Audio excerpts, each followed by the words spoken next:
Mr. Martins. This is Michael Rogers.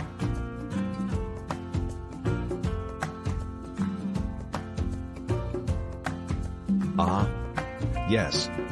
Hello, Michael. I'm Paul. It's nice to meet you. Sorry to keep you waiting. Please come in and take a seat. Did you have a nice night?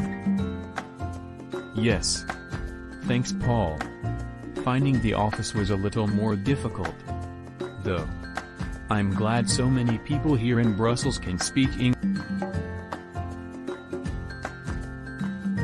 Oh yes. We're very international here now. But that's not a bad thing, I must say. A little cultural mix is good, isn't it? You're absolutely right. Would you like to start by telling me a little about your experience, Michael? Your CV is very impressive. And then I'll fill you in on our group and the particular requirements we have for this position. Yes, that's fine. I guess you know from my CV that I studied economics in New York.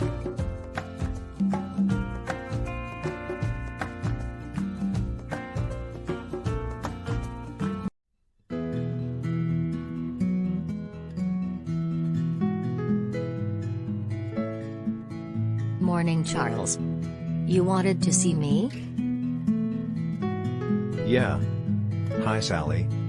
About our board meeting next week. You know we'll be discussing our debt problem? Of course. Probably our biggest issue at the moment. Right. The shareholders are getting nervous. And the markets don't like our level of gearing. We're getting more and more questions about whether we can service our debt in the long term. It's getting harder to attract new investments. So, I wanted to speak to you about what we can do. We're investing a significant amount in our new factory is very important. And we're looking at leasing the assets. And that's where you come in. Tell me what we can do with leases on the balance sheet. What's allowed in this country? Is this a business decision to lease these assets? Let's just say it's one possibility we're looking at. You're thinking that if we lease the assets, we can exclude these liabilities from the balance sheet? Yes. Exactly. You know that the auditors will look very closely at these transactions? The accounting standards, or principles if you like, mean the finance leases must be disclosed. If we are effectively the owner of these assets, then we're not going to have a choice.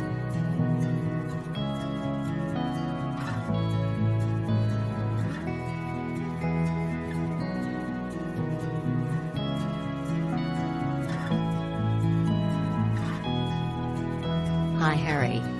How's it going? It's not easy. All this English. We didn't do any of this on my course. Can I help? Well, maybe you could clarify a couple things. Let's see. Here we are. Provision for income taxes. What does that mean? Okay. Provision means putting Mona aside so that we have something to pay with later. So, provision for income taxes is talking about the current year's tax expense which will have to be paid in the future. Like provisional. Not exactly. Provisional just means temporary. You know. Not final. Like a provisional budget. It's not the final version. I see. And what about deferred income tax balance? What does deferred mean? Basically, put off to another day. The income has been recognized in the accounts, but the tax owing on that income will only be realized in the future. Okay. How does that affect associated companies? Well, it depends. Associated companies and affiliates are a special case. Deferred taxes are not normally recognized on undistributed earnings, but only if the plan is to reinvest the profits. So, if we don't invest the profits, we pay tax. Exactly.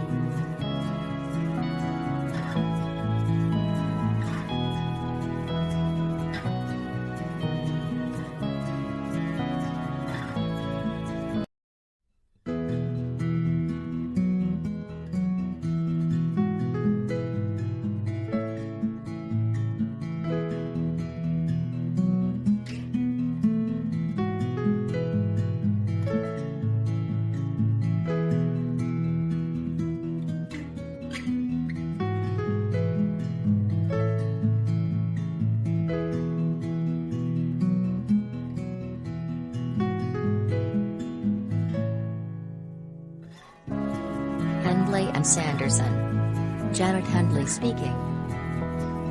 Hi Janet. It's Claude. Hi Claude. How's it going? Not too bad.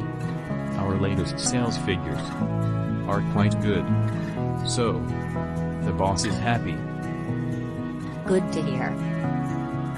Listen Janet, I'm just calling to find out if you've had a chance to look at those capitalization of costs yet. You know our machine upgrades? Yes. Actually, we had a meeting in this morning. I was just about to send you an email. You'll be glad to hear that the partners have agreed with your proposal. That's great. It'll really help. Glad to be of assistance. One other thing. There are some other things I'd like to go over with you. But I'd prefer to do it in person, not over the phone. Could you come by the office next week sometime? Tuesday? Tuesday? No sorry. I'm afraid I'm busy on Tuesday. What about Wednesday morning? At 9 a.m. Yes. That sounds good. Wednesday at 9 a.m. So, Janet, I'll see you then. Have a good weekend. You too. Bye.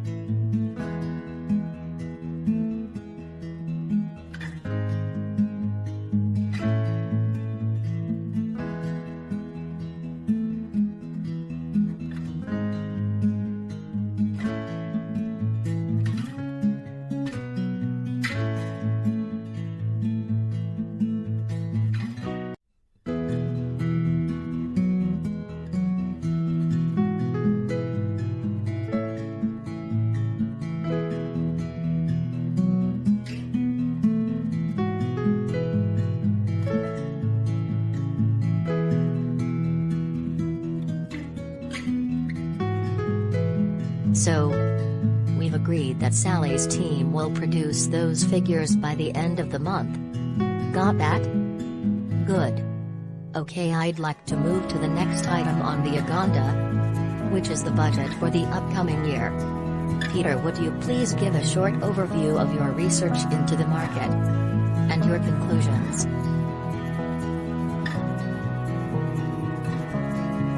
Sure. As you all know, my department has been extensively researching the market and the economic conditions we'll be facing in the short term. It's quite clear that events of recent years have unsettled the market greatly. Both investors and consumers are convinced that it won't get better. Probably for a long time. Investors are looking for solid companies. And consumers don't just throw their cash around like they used to. We think that the situation will remain like IL is in the middle term. This is a time for consolidation, not expansion. Simon, what does R&D think about this? It's a pretty negative outlook. We've been working really hard to come up with some great ideas. And maybe now's the time to launch some to our new products.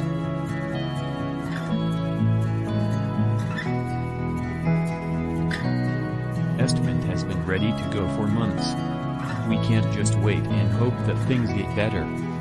Our strategy has always been to lead the market, not sit back and cruise along.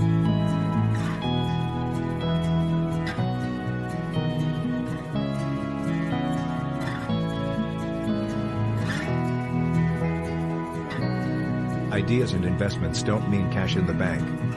Consumers simply don't have the confidence to spend their money on fancy new products. And as for expansion, I think the good old days are gone. We should be cutting back. Sally, how do you feel about all this? We're talking about budgets for the upcoming year. Everybody's forecasts seem to indicate hard times ahead. And we don't even have the money to spend. How are we going to serve more debt? Or raise more cash in the capital markets?